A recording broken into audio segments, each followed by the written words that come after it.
of supports, right? Thank you very much. Thank you. We had a small meeting last week where I tried to listen to you to know what you thought was important to be discussed, investigated, whether from your personal experience or from what you talk about with people, directly or through social media. I will pass asking Sofia, asking Marta, then listening to Duarte, and also listening to the other Marta. What do you think were the crucial issues to be resolved and that we could eventually accept as a challenge for this foundation? Not implying that it would be the foundation to solve this, but that what is it in this already? Okay. All right. What's happening is Sofia. Okay. Good morning, everyone. First of all, thank the professor for this opportunity and the work done so far. And thank you also for being here with us to talk about such an important topic, which we hope we can gradually take to a better and happier place. In my view of things, and we had already spoken about this a little last week when we met. There's a lot to do, isn't there?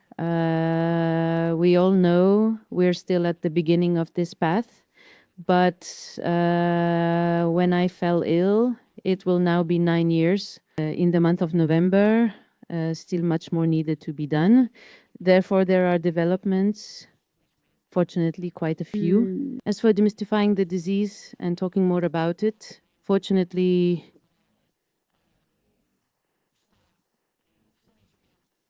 everywhere, not only with cases, but also with people spreading their message. And it seems to me that this is extremely important. Although it will not solve the health problem that people have, it will highlight the need for early diagnosis, for example, to be attentive to their bodies and their body signals. And therefore, for me, since the beginning of my journey with the illness, it has been a mission to spread the word and deliver the message to women and those around them. Indeed, it is very important to be attentive and to discover at an early stage what is happening with us or not. What is there to do? A world of things to do, but it's good that we are here to talk about them. I think it would be important to look more at emotional health associated with illnesses. I also think we are at a stage where we talk more about it, but I think we should explore the topic more because, in fact, there are a considerable number of people who got sick after severe rupture in your life, whether at work, in a romantic relationship, or the loss of a loved one. And as the professor said, quite rightly, it is not emotional health that makes us sick, but stress. Our cells, subsequently, if we are not well, lower our defenses. And there you go. Therefore, I think it would be very important to talk more about the emotional health associated with cancer. For cancer, but we are talking about breast cancer here today. I think it would be very important for our doctors to recommend that we eat more, exercise. Let's look at our emotions. And I honestly believe that if this work starts to be done Yesterday. fewer people will get sick, and not just from cancer, because we are not only talking about that. So this is very much my perspective, that we look inward, that we look at ourselves, at our emotions. what they cause in us, if we are indeed taking care of them, because we all live in a constant rush. There is no time for anything nowadays. Everything is very fast, everything very disposable. We are all more available to take care of everything and everyone around us. And most of the time, we forget to look at ourselves and our feelings and the circumstances and what they cause us. I talk to many women daily.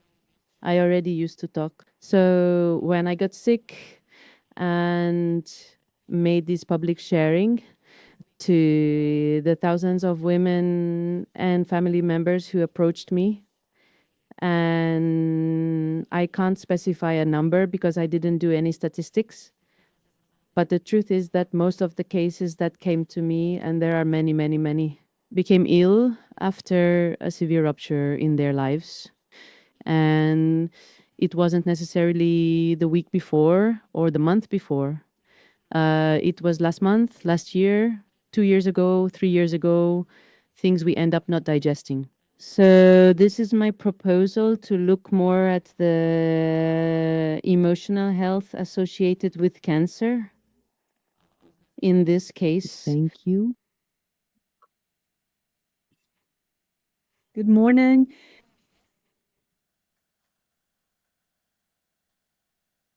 Good morning, everyone. First of all, I want to thank two professors the honor of sitting here and having this first international conference, which I think is truly the beginning of a long journey. And I am very excited about this foundation and everything it can represent. It is an honor to be here next to Sofia, who was a great example for me because she was one of the first people to speak openly about this topic. And so when I found out that I was sick, the first person I remembered was Sofia, because she was the only one, she was basically the closest person I had who had gone through it, because I didn't know anyone in my family or friends. Well, in reality, there wasn't anyone who had gone through this.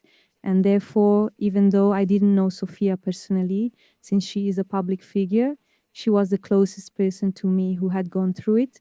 And she was indeed a great inspiration for everything that involves specifically breast cancer, which really affects this emotional part. I am very aligned with Sofia's opinion, both in the moment before we know we are sick and also in the aftermath, because it is a very specific cancer that affects women's self-esteem a lot. It's a very feminine side. And therefore, looking at such a beautiful and powerful woman was truly a great inspiration for me. And so I'm really grateful to be sitting here, and the same goes for another. So thank you. Bye. Regarding the professor's question, we were already discussing this in the meeting, as the professor said. So there are two topics I would like to bring up. The first being exactly what Sofia said, that we really have to be looked at as a whole. I think that science still has a tendency to look at people as cells, as Sofia said, but we really need to be seen as a whole. And our emotional part, I am not a scientist or a doctor, but I can really guarantee that it has a big impact in the diseases that exist. And as Sophia said, we're not just talking about breast cancer, but what matters is breast cancer. With all the people I spoke to, I can't even say the majority really, all the people with whom I spoke more deeply about this subject all had gone through an event or something very real. And that it had and that I can then associate with this consequence.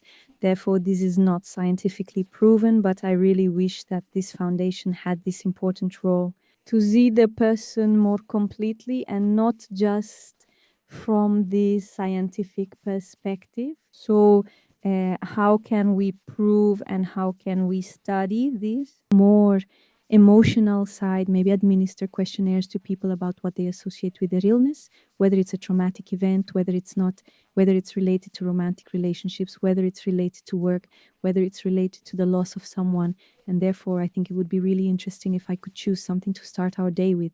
in my opinion. And then I also shared that I think there is a really important study, and this conference is about breast cancer in young people. And my focus is also a bit on that, which is regarding the side effects. In my personal experience and with the young people I spoke with, the side effects associated and that prepared me that I might have are not the side effects that fortunately I experienced. But there were others that I associated as side effects, but that aren't even considered because they are not considered the most common.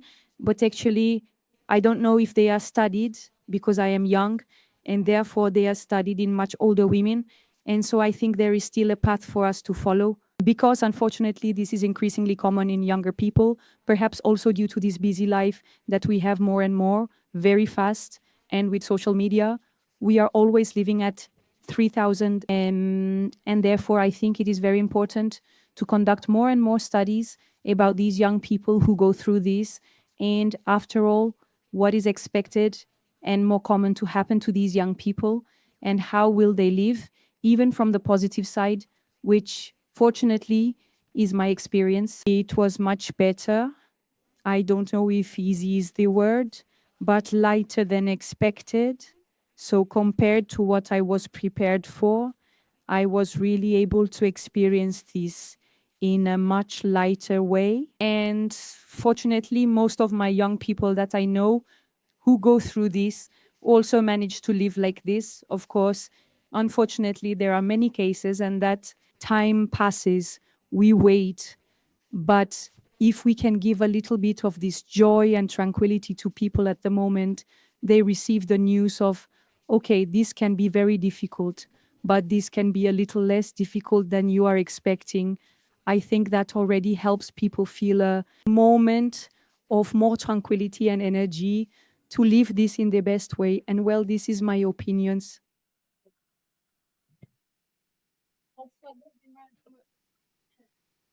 I just wanted to say one more thing that was said by the professor at the meeting we had, and well, which I think sums up my position and Marta's here. In fact, I'm going to carry this phrase with me in life, which is we are made of atoms and molecules and the stories we live. And I think this perfectly sums up our position. The ball is given.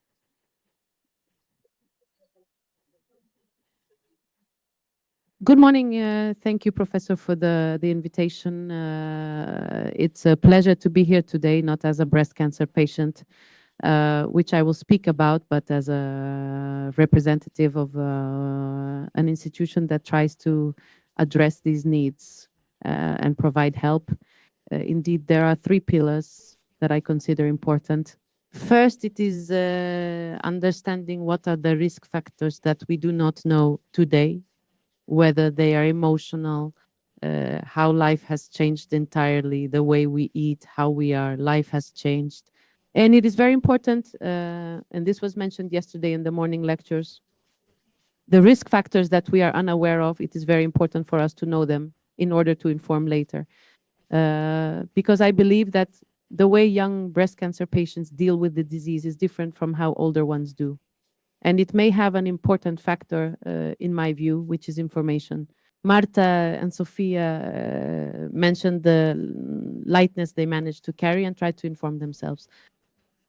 And LII has a very important role throughout the journey, which is to try to inform women, patients, and healthy individuals as much as possible about cancer. The statistics are not good, meaning that over the course of life, the probability of one of us developing cancer is high. Therefore, if we healthy today, become more informed, and the day it comes knocking at our door, we will react differently. Therefore, Ligia plays a very important role, which is prevention, awareness, literacy. I think literacy is a very important pillar that in Portugal is not as developed as we would like. For later, we can deal with the illness or with family members or with friends. I have already had several friends with cancer, and I managed to help them. Sometimes it's enough to listen, not to say anything about what I know, because we have to respect what the patient you know, but we can help everyone around us if literacy is improved, and the patient will handle the disease differently. And that is a noticeable difference between younger women and older ones, because they are informed, they are in a different era of information and handle this with ease. The third point that I think is very important concerns the survivors. Medicine is focused on that moment, curing the cancer at that moment. Then women are discharged, but there's a whole post-cancer. And the bigger, exactly. And it is not talked about. And that is what we feel as an organization when survivors come to us. It is the after, it is the return to work. The family relationship is not the same. The energy might not be the same. And all of that is no longer understood because it's over. You have hair, everything's fine. How is it now? You're not going to die. Why do you feel sad? Cheer up, because it's over.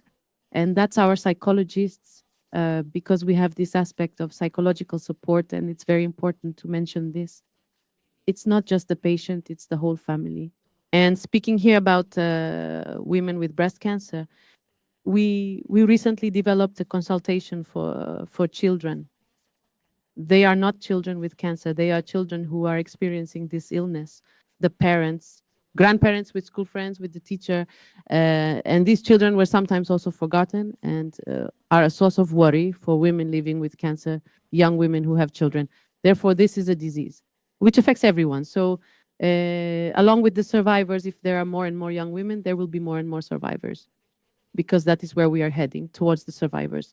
And we have to understand, and what Marta said is very important, there are things she felt that she doesn't know if anyone else felt. And having groups, focus groups of young women who start talking, and that there is someone there because they talk. The truth is, I feel that they unite a lot.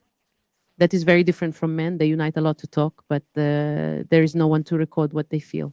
And that is extremely important, because then we can improve the literacy of the next ones. This is documented.